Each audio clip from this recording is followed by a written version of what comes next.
Salam sejahtera untuk kita semua. Pelajaran Sekolah Sahabat dengan tema utama Kejadian. Pelajaran kedua, Kejatuhan. Kamis 7 April, Nasib Manusia. Bacalah Kejadian 3 ayat 15 sampai 24. Sebagai akibat kejatuhan, apakah yang terjadi dengan Adam dan Hawa? Sementara penghakiman Allah atas ular secara eksplisit diidentifikasi sebagai kutukan, penghakiman Allah atas laki-laki dan perempuan bukan kutukan. Satu-satunya saat di mana kata kutukan digunakan lagi, itu hanya berlaku untuk tanah. Artinya, Tuhan memiliki rencana lain untuk pria dan wanita sebagai lawan dari ular. Mereka ditawari harapan yang tidak ditawarkan kepadanya.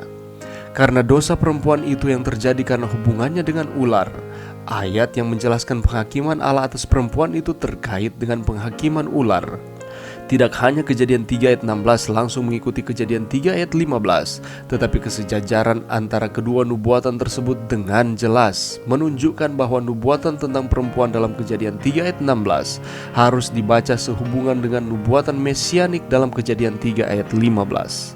Penghakiman Allah atas perempuan, termasuk melahirkan anak, oleh karena itu harus dipahami dalam perspektif keselamatan yang positif.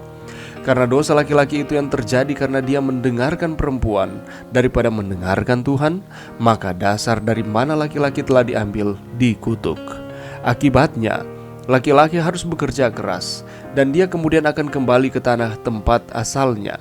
Sesuatu yang seharusnya tidak pernah terjadi, dan itu tidak pernah menjadi bagian dari rencana awal Tuhan. Sangatlah penting bahwa di hadapan prospek kematian yang tidak ada harapan ini, Adam berpaling kepada wanita, di mana ia melihat harapan hidup melalui proses melahirkan. Artinya, bahkan di tengah hukuman mati, ia melihat harapan hidup. Sementara itu, seperti halnya orang tua yang penuh kasih, Tuhan hanya menginginkan yang baik untuk mereka, bukan kejahatan. Tetapi sekarang mereka tahu kejahatan. Tuhan akan melakukan semua yang Dia bisa untuk menyelamatkan mereka dari kejahatan. Jadi, bahkan di tengah penghakiman ini, tidak semua harapan untuk orang tua pertama kita hilang. Meskipun ketidaktaatan mereka secara terbuka dan terang-terangan kepada Tuhan, meskipun mereka benar-benar hidup di Firdaus, sama sekali tidak punya alasan untuk meragukan Tuhan, meragukan firman Tuhan, atau meragukan kasih-Nya kepada mereka. Meskipun kita cenderung menganggap pengetahuan itu sendiri sebagai hal yang baik, mengapakah tidak selalu demikian? Adakah beberapa hal yang lebih baik kita tidak tahu? Pelajaran yang bisa kita dapatkan pada saat ini, ketika kita melihat di dalam Kejadian 3 ayat 15 sampai 24, itu merupakan serangkaian peristiwa di mana ketika manusia jatuh ke dalam dosa, Allah mencari mereka dan mereka bersembunyi. Allah bertanya, "Di manakah engkau?" Tetapi jawaban mereka tidak sesuai dengan ekspektasi Tuhan. Bukannya mereka mengaku akan kesalahan mereka, tetapi apa yang mereka lakukan, mereka justru mempersalahkan satu dengan yang lain. Dan sebelum peristiwa Allah memberikan penghukuman kepada manusia ini, Allah memberikan janji bahwa akan ada penebus yang akan mengalahkan setan untuk selama-lamanya.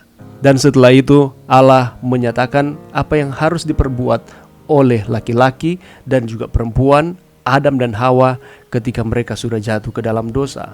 Dan kalau kita perhatikan, ada suatu hal yang menarik di sana. Kutukan tidak diberikan kepada Adam dan Hawa, walaupun itu juga merupakan penghukuman. Sebelum Adam jatuh ke dalam dosa, Allah telah memberikan tugas kepadanya, ialah untuk mengusahakan akan taman tersebut.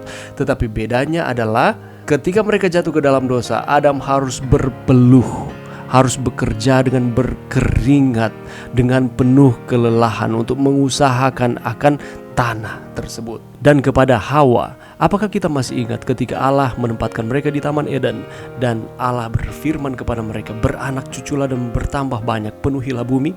Ini dalam konteks pernikahan. Dengan kata lain, beranak cucu berarti ada proses kehamilan di sana. Tetapi bedanya ketika Hawa mendapatkan penghukumannya, di sana dikatakan ia akan mengalami kesakitan di dalam mengandung. Dan satu-satunya saat di mana kata kutukan digunakan lagi, itu hanya berlaku untuk tanah. Artinya Tuhan memiliki rencana yang lain untuk pria dan wanita.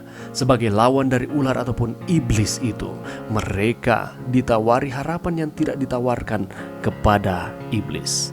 Manusia diberikan harapan bahwa walaupun harus terjadi seperti ini, tetapi Allah tidak membiarkan mereka asalkan mereka terus datang kepada Tuhan. Harapan Tuhan bagi manusia yang pertama adalah Ia hanya menginginkan yang baik untuk mereka, bukan kejahatan. Tetapi sekarang ketika mereka telah jatuh ke dalam dosa, manusia telah mengetahui akan kejahatan, dan Allah akan melakukan semua yang Ia bisa untuk menyelamatkan mereka, Adam dan Hawa, dari kejahatan.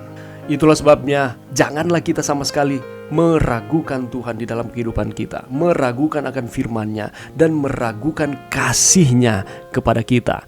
Karena sebagaimana Adam dan Hawa, walaupun mereka harus menghadapi dan menerima akan konsekuensi dari dosa yang mereka lakukan, tetapi Allah mengasihi. Ia akan berusaha untuk memulihkan kembali manusia. Yesus mati di kayu salib adalah merupakan penggenapan Kejadian 3 ayat 15 dan kemenangan atas dosa. Dan kita yang hidup pada saat ini, kita setia kepada Tuhan dan diberikan jaminan kita akan menang dari setiap dosa kita. Dan realisasinya ketika Tuhan datang kembali, kita akan dijemput masuk dalam kerajaan sorga, mengalami pemulihan yang seutuhnya. Puji Tuhan oleh karena Allah baik di dalam setiap kehidupan kita. Mari berdoa.